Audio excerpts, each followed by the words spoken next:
Hello students, good morning all of you. कैसे हो आप सब बेटा?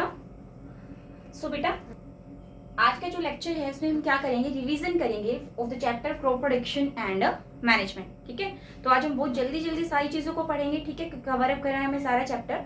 तो इसके लिए 2 वीडियोस होंगी आपकी। आज हम हाफ करेंगे और कल हम दूसरी वीडियो में आपका हाफ पोर्शन होगा। ठीक है, सो लेट्स स्टार्ट। सबसे पहले क्रॉप प्रोडक्शन एंड मैनेजमेंट जब हम पढ़ते हैं, सबसे पहले क्या आता है कि क्रॉप होती क्या है। ठीक है, सो क्रॉप क्या होती है बेटा? जब हम प्लांट्स को, यानी कि plants grown on a big portion of land,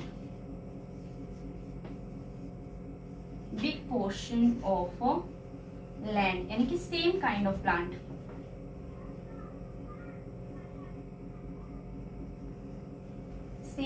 plants grown on a big portion of land, इसे क्या कहते हैं?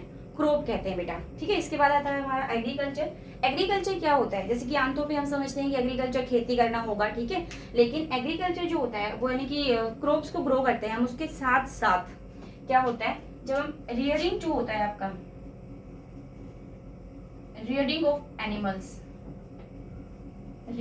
एनिमल्स एंड ग्रोइंग क्रॉप,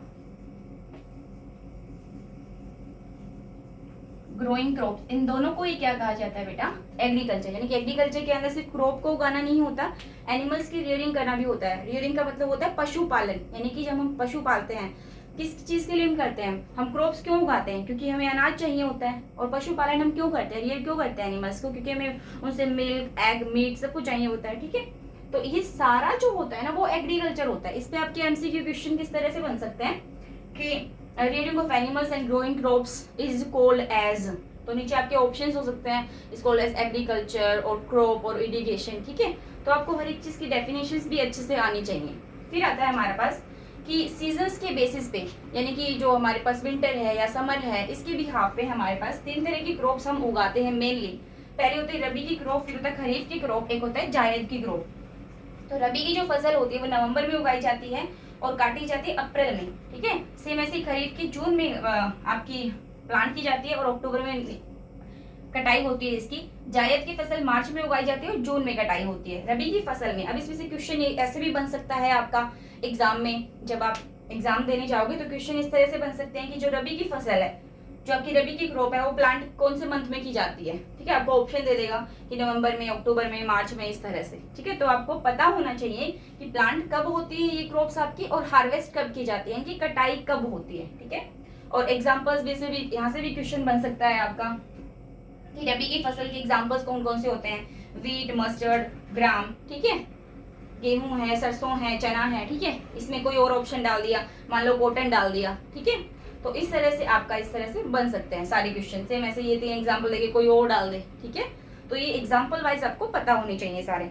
इसके बाद आता है बेटा आपका, इसके बाद हमने पढ़ा था कि जब भी किसान फसल उगाता है उसमें बहुत सारे स्टेप्स होते हैं। ठीक है, और उसे क्या कहते हैं? एग्रीकल्चर प्रैक्टिसेस कहते हैं। और वो एग्रीकल्चर प्रैक्टिसेस के अंदर हमने बहुत सारी चीजें पढ़ी थी। एग्रीकल्चर प्रैक्टिसेस होती हैं ये हमारी, जो बहुत सारे स्टेप्स जो होते हैं आपके क्रॉप जब हम उगाते हैं उसके अंदर। ठीक है, इसमें आपके बहुत सारी आई थी, प्रिपरेशन ऑफ सोइल, मिट्टी को हम कैसे तैयार करते हैं। फिर आया था आपका सोविंग क्या होती है। ठीक है, प्रिपरेशन ऑफ सोइल थी, फिर सोविंग हम बीज कैसे डालते हैं उसके अंदर। ठीक है, फिर एडिंग मैन्यूर एंड फर्टिलाइजर कैसे डालते हैं, फिर वीडिंग कैसे करते हैं, हार्वेस्टिंग कैसे करते हैं, स्टोरेज कैसे होते हैं। तो 1 बाय 1 हम सबको पढ़ेंगे। फर्स्ट है हमारा प्रिपरेशन ऑफ सॉइल। मिट्टी को हम तैयार क्यों करते हैं? क्योंकि हमें मिट्टी के अंदर जो हमारी जो मिट्टी होती है उसे प्रॉपर वाटर चाहिए होता है। ठीक है, वो ज्यादा ड्राई नहीं होनी चाहिए, उसे बहुत सारे न्यूट्रिएंट चाहिए होते हैं। तो उसके लिए हमें सॉइल को प्रिपेयर करना पड़ेगा। ठीक है, और वो प्रिपरेशन में 3 स्टेप्स आते हैं प्रिपरेशन के अंदर। पहला होता है प्लोइंग, दूसरा होता है आपका लेवलिंग, तीसरा होता है आपका मैन्यूरिंग। सो प्लोइंग के अंदर क्या होता है आपका? ठीक है, तो यहाँ पे भी क्वेश्चन बन सकता है आपका कि प्रिपरेशन ऑफ सॉइल में कौन सा स्टेप इन्वॉल्व नहीं है। तो कोई एक 4th ऑप्शन आपको डाल देगा कि ऐसा नहीं है। ठीक है, या ऐसे डाल देगा कौन कौन से स्टेप्स हैं। तो ये सारे आपको पता होने चाहिए। इसी तरह से क्वेश्चन बनते हैं बेटा स्टेप बाय स्टेप। ठीक है, अब प्लोइंग है, जैसे प्लोइंग के अंदर क्या होता है? Loosening and tilling of soil होता है ploughing. Loosening and tilling of soil. आपको हर एक की डेफिनेशन पता होनी चाहिए, डेफिनेशंस भी डाल के आपके क्वेश्चंस आ सकते हैं, ठीक है।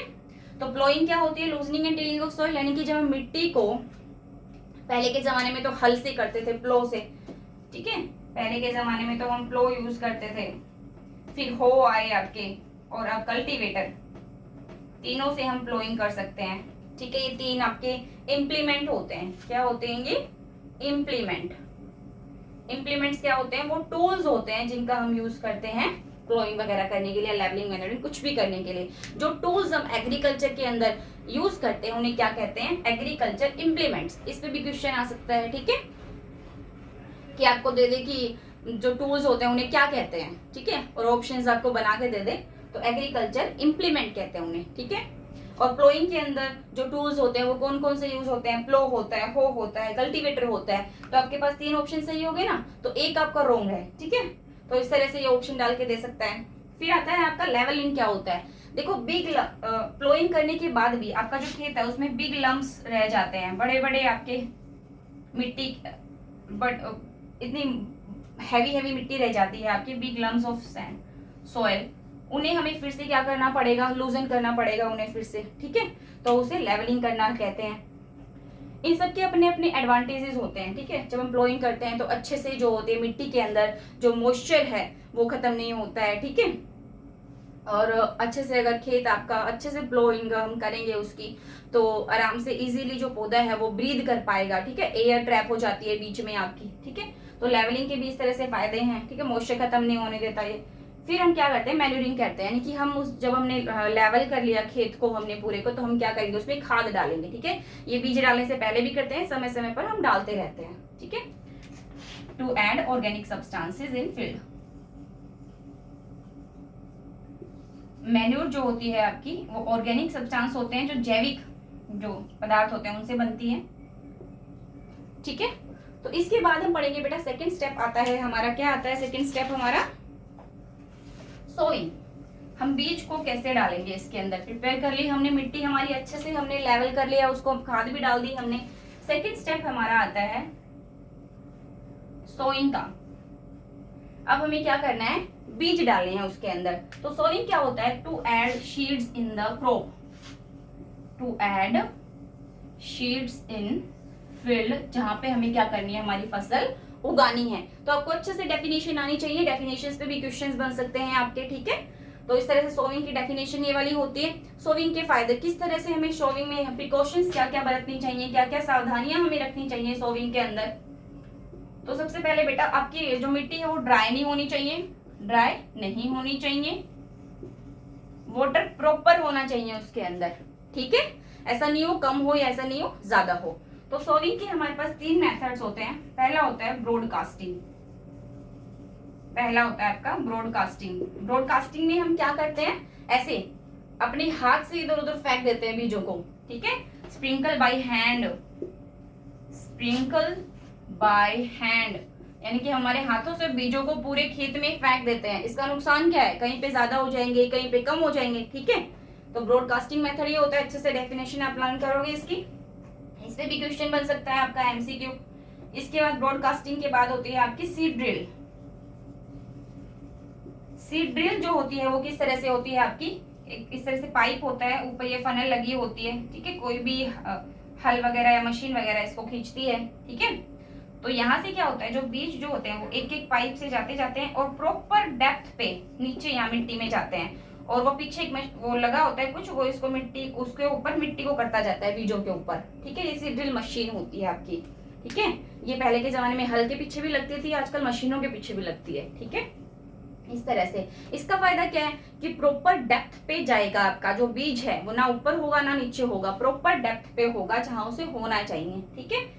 तो इस तरह से ड्रिल यूज करने के फायदे हैं आपके। थर्ड होता है इसमें ट्रांसप्लांटेशन। थर्ड क्या होता है बेटा इसमें, transplantation. Third one is transplantation. Transplantation में क्या होता है बेटा,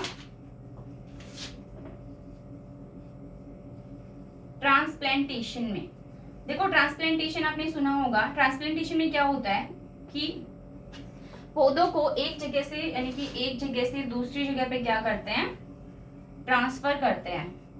देखो हमारी जो नर्सरीज वगैरह होती हैं, नर्सरीज के अंदर जो छोटे छोटे जो प्लांट्स होते हैं जो ग्रो करते हैं, जो स्मॉल प्लांट्स जो ग्रो करते हैं, उन्हें क्या कहते हैं, उन्हें क्या कहते हैं बेटा, यानी कि जो स्मॉल प्लांटलेट्स बन जाते हैं, प्लांटलेट्स बोलते हैं इन्हें, इन्हें एक नाम दिया जाता है सीडलिंग्स। नर्सरी के अंदर हम छोटे छोटे पौधे उगाते हैं, ठीक है, वो जब इतने से हो जाते हैं छोटे, मतलब इस लायक कि हम उन्हें काट सके नीचे से, तो उन्हें क्या कहते हैं, सीडलिंग्स कहते हैं उन्हें, ठीक है। इस पे भी क्वेश्चन आ सकता है कि भाई स्मॉल प्लांट्स जो ग्रो करते हैं नर्सरी के अंदर, जिन्हें प्लेटलेट्स जो होते हैं ग्रो करते हैं, उन्हें क्या कहते हैं, तो उन्हें क्या कहते हैं, सीडलिंग्स कहते हैं। इस पे क्वेश्चन आ सकता है आपका, ठीक है। तो यहाँ से उन सीडलिंग्स को उठा के यानी कि नीचे से काट के उन्हें, और हम फील्ड में जाके उन्हें लगा देते हैं। तो इसका फायदा क्या होता है, हम जब काट के लाएंगे तो बेकार तो नहीं काट के लाएंगे, ठीक है, हम प्रॉपर अच्छा पौधा काट के लाएंगे, ठीक है। तो इस तरह से इसके फायदे हैं। आगे हमारे पास थर्ड होता है हमारा मैन्योर और फर्टिलाइजर। थोड़ा फास्ट चल रहा है, ठीक है, लेकिन ये जरूरी भी है क्योंकि हम रिवीजन कर रहे हैं, डिटेल में हम पहले पढ़ चुके हैं। थर्ड होता है हमारा जो स्टेप है एग्रीकल्चर प्रैक्टिसेस के अंदर, वो है मैन्योर और फर्टिलाइजर्स। देखो मैन्योर और फर्टिलाइजर्स को हम कैसे समझ सकते हैं, मैन्योर कोई नेचुरल सी चीज है और फर्टिलाइजर कोई आर्टिफिशियल चीज है। तो ज्यादा अच्छी कौन सी होती है बेटा, नेचुरल, ठीक है। मैन्योर जो होता है वो एक ऑर्गेनिक सब्सटेंस होता है, यानी कि जो जैविक जो जीव जंतु उनसे बनता है। और फर्टिलाइजर जो होता है वो इनऑर्गेनिक साल्ट होते हैं जो फैक्ट्री में बनते हैं, ठीक है। फर्टिलाइजर्स किस में बनते हैं, फैक्ट्रीज वगैरह में बनते हैं, ठीक है। मैन्योर बहुत सी तरह की होती है, फार्म यार्ड मैन्योर होती है, फार्म यार्ड या फिर ग्रीन मैन्योर होती है। क्या होता है, यानी कि जो हमारे खेत वगैरह होते हैं उसमें मान लो पत्ते झड़ गए, ठीक है, और उनसे ऑटोमेटिकली खाद बन गई वहां पे, तो ग्रीन मैन्योर होगी वहां पे, ठीक है। तो दूसरा तीसरा होता है कंपोस्ट। कंपोस्ट क्या होता है बेटा, इतनी तरह की मैन्योर होती है। कंपोस्ट क्या होता है, जब डेड प्लांट्स और एनिमल्स जो होते हैं वो डिकम्पोज हो जाते हैं मिट्टी के अंदर, ठीक है, डेड प्लांट्स से, एनिमल्स से, काउ डंग वगैरह है, ठीक है, ह्यूमन वेस्ट है, ह्यूमन वेस्ट है, इन सब से क्या बनती है, हमारी कंपोस्ट बनती है, खाद बनती है, ठीक है। सेम ऐसे हमारे पास फर्टिलाइजर्स में क्या होता है, आपके बहुत तरह के फर्टिलाइजर्स होते हैं। एनपीके फर्टिलाइजर है, नाइट्रोजनस, फास्फोरस, पोटेशियम फर्टिलाइजर है, ठीक है। एन से नाइट्रोजन, पी से फास्फोरस, के से पोटेशियम, ये केमिकल सिंबल होते हैं, ठीक है। केमिस्ट्री में आप लोग पढ़ोगे आगे, ठीक है। तो ये फर्टिलाइजर्स होते हैं आपके। यूरिया है आपका, अमोनियम सल्फेट है,